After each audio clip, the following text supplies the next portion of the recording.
ថ្លែងពីព្រះរាមនិងព្រះលក្សណ៍បានយាងទៅព្រៃ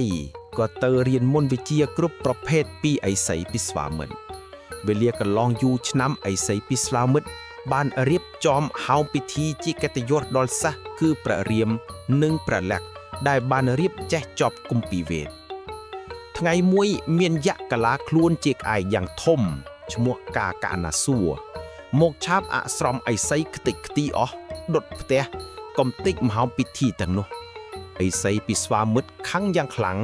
ហើយក៏ជប់ធ្នូសទើបឲ្យព្រះរាមដោយអំណាចបុណ្យបារមីព្រះរាម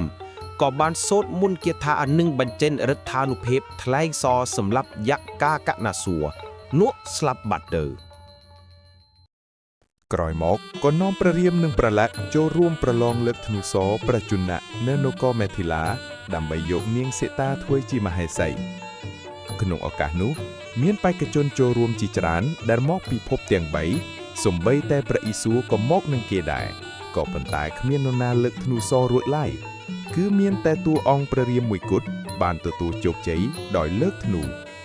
ពេលនោះព្រះជន្មរីករាយណាស់ផ្ដល់ព័ត៌មាននេះថ្វាយទៅព្រះបាទទសរថដើម្បីយាងមកជាអធិបតីក្នុងពិធីរាជាភិសេកកាលបើពិធីអភិសេកចប់សពគ្រប់ហើយក៏នាំព្រះរាជបុត្រនិងព្រះរាជធីតា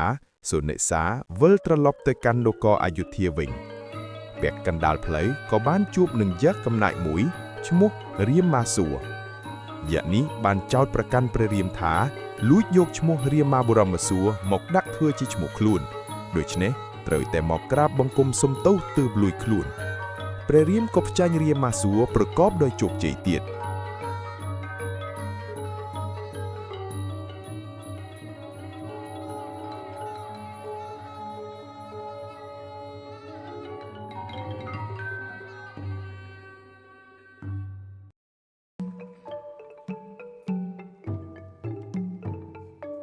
លុះមកដល់នគរ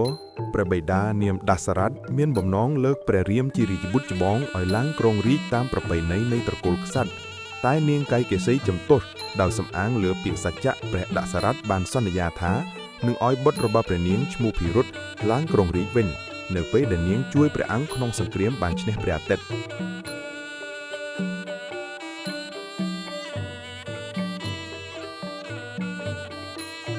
ហើយក៏បណ្ដេញព្រះរាមឲ្យទៅនៅព្រៃ14ឆ្នាំសឹមមកសោយរាជវិញ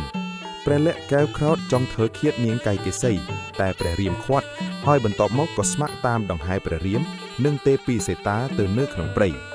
ទាំង3អង្គានាំគ្នាចាកចេញពីនគរអយុធ្យាទៅដល់កណ្ដាលព្រៃបានជួបនឹងគោខណ្ឌជាស្ដេចព្រៃមានរូបអាក្រក់តែចិត្តល្អជា